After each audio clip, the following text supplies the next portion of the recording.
Bonjour Martin Veil. Bonjour Philippe.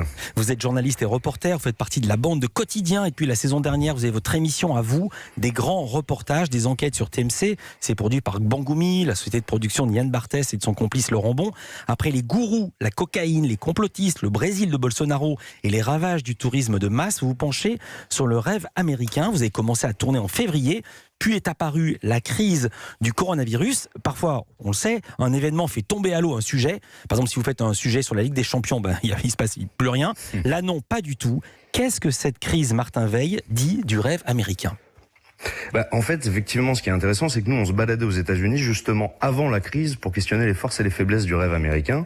On est rentré depuis la crise a frappé le monde entier et on s'est rendu compte qu'en fait, les témoignages qu'on avait récoltés prenaient encore plus de force. Donc, on a recontacté les personnes qu'on avait tournées pour savoir s'ils avaient changé leur vision du rêve américain ou non. Je pense que ce que cette crise dit du rêve américain, c'est qu'elle en montre un petit peu les limites. On est dans la première économie mondiale. Or, c'est un pays qui est ravagé par énormément d'inégalités. Et ces inégalités que nous, on avait pu constater sur place il y a quelques mois, sont renforcées par cette crise. Donc je pense que la question se pose effectivement plus que jamais. 25 millions d'Américains avec cette crise ont perdu leur travail. Et aux États-Unis, on le sait, les allocations chômage sont souvent inexistantes. Vous montrez des images saisissantes, des milliers de familles qui se précipitent dans les distributions de nourriture. Mais quand je dis des milliers, on voit des files d'attente. Vous dites 10 000 voitures à une banque alimentaire. Ça paraît complètement invraisemblable. Et ça ne touche pas que les pauvres. Il y a également des classes moyennes. Non, exactement, ça touche tout le monde et c'est vrai que les images sont frappantes. Il y a une autre image aussi, c'est celle du maire de New York qui se dit mais comment est-ce que c'est possible qu'à New York on ait autant de gens dans les food banks, devant les banques alimentaires.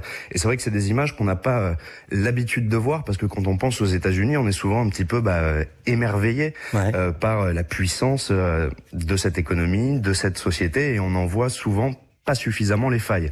Et je pense que cette crise, justement, elle nous montre toutes les failles de ce système-là. Vous avez commencé votre enquête en Arizona avec le champion de rodéo, il s'appelle Jesse Ride. Il peut gagner 100 000 $ en remportant une épreuve, ça dure 8 secondes, mais enfin c'est comme le 100 mètres, hein. Ce qui compte, c'est pas les secondes. Pourquoi lui ? Qu'est-ce qu'il a d'emblématique ?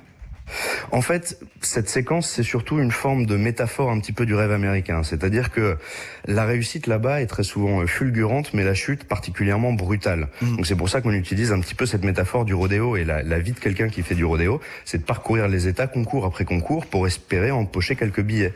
Et si jamais on est premier, effectivement, on peut gagner beaucoup d'argent. Quand on n'est pas premier, en revanche, ça devient vite beaucoup plus dur. Et vous voulez dire que même on peut en avoir plein le dos et je suis poli. Vous êtes honnête de sa philosophie. Il dit, ce que tu fais dans ton travail, ça paye. Mais je me dis, mais c'est pas la philosophie de Martin Veil. Moi, je vous vois comme un journaliste très, très, très travailleur. Et ce que vous faites, ça paye. Oui, mais je pense que c'est pas en fait ça. Cette idée, si vous voulez, que en bossant on peut accomplir de grandes choses, je pense que c'est quelque chose que tout le monde partage. Ce qui est intéressant dans le système américain, c'est que c'est pas seulement ça. C'est l'idée que de manière individuelle, je vais pouvoir réussir quoi qu'il se passe autour de moi. Donc c'est-à-dire on estime qu'on court tous dans la même course parce que les règles sont les mêmes pour tout le monde. Or le système américain et d'autres systèmes dans le monde, on peut parler de la méritocratie à la française aussi, on fait courir un sprinter et un unijambiste, on leur dit les conditions sont exactement les mêmes, donc au final si l'unijambiste n'y arrive pas, c'est simplement qu'il n'a pas été aussi bon.